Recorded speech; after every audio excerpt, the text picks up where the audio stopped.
Over the past few weeks we have been voting for what our favourite Mass Effect 3 multiplayer character was. Now that the votes have been counted, I can reveal the top 10 multiplayer characters as voted by us as a community as we count down to Mass Effect Andromeda's release. So let's take a look at the character who made the number 4 slot, the Geth Juggernaut Soldier. This giant of a character could be considered the personification of a tank within the Mass Effect 3 multiplayer. He was huge and tough and came with the highest amount of health and shields in the game. Although he was one of the later characters introduced to the multiplayer with the Reckoning DLC, he nonetheless found popularity among the community. He functioned similar to Geth Prime's, but came with a few unique abilities. The first was his Hex Shield. This was an energy barrier that he would construct in front of him that blocks fast moving projectiles. It also came in very handy when placed in choke points. It could be modified in different ways as well to damage enemies who passed through it, for example, or increasing the actual size of the shield.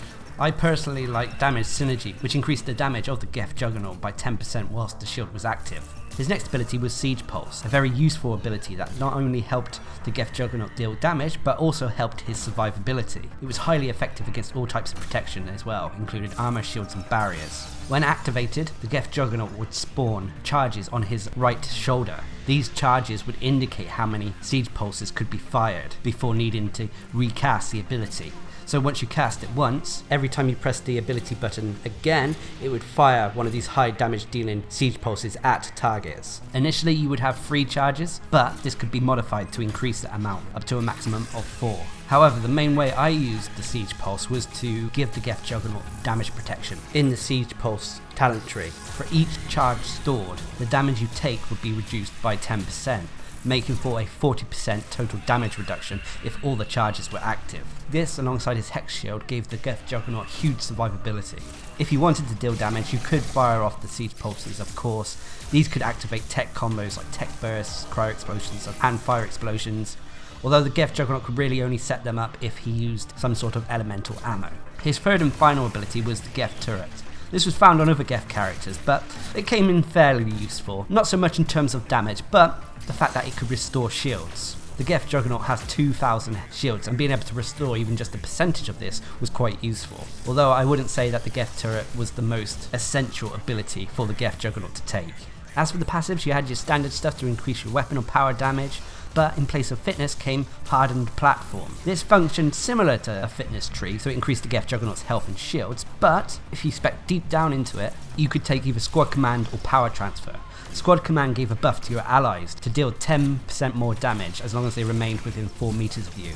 Power Transfer, on the other hand, gave you not only an increase to your health and shields, but it also decreased all damage done, and it increased the shields restored by your heavy melee by 50%.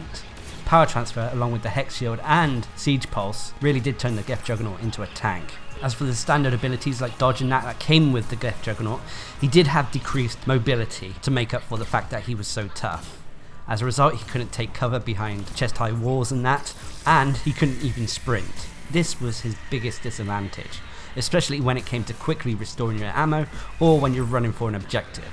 However, to make up for this, he had a toughness rating. This toughness allowed him to ignore insta-kill enemies. He could not be picked up or insta-killed by Banshees, Praetorians, Phantoms, Brutes or Atlases, making him a very unique character in that sense. His regular melee attack was a standard pulse of energy that covered a radius around him. Didn't do too much damage, but it was still handy as it staggered most opponents. His heavy melee though was very useful. Once cast and held, the Geth Juggernaut would drain any defences and even health from an opponent. This drain would then restore his own shields. This could be maintained for several seconds as well. Weaker enemies too were incapacitated by this ability. However, there was a tiny bit of a cooldown before this could be used again, but it didn't seem to matter too much, because this combined with all of his other defensive capabilities mean that he could potentially tank numerous tough opponents at once and still not go down. As long as you used your heavy melee right, and in conjunction with your other abilities, you could maintain a presence at the front line, protecting your weaker teammates from the enemy's onslaught. The Geth Juggernaut was really a must on the Platinum difficulties. As for weaponry, it didn't matter too much what you took with this character. You did get a bonus from using Geth weaponry, but it wasn't too big of an issue. You could take pretty much anything you want. for me personally, I went with either assault rifles or shotguns. Overall, this guy was a force to be reckoned with. Whilst you may not ever top the damage tables with this character, you could easily complete any of the harder difficulties on the game. You were really doing your team a service when playing this character and providing a tanking role, and I can clearly understand why the Geth Juggernaut is in the top 10 list. Anyway, as always, a little disclaimer, this is a popularity contest as voted by us as a community, so this isn't necessarily the characters who are best at taking on the harder difficulties in the game, although with the Geth Juggernaut he would have been in that list too. Now remember, don't forget to check back tomorrow for the number 3 slot, and until next time, I've been Darcblade, bringing you the top 10 Mass Effect 3 multiplayer characters. Hope you enjoyed the video, thanks for watching, subscribe and like for more.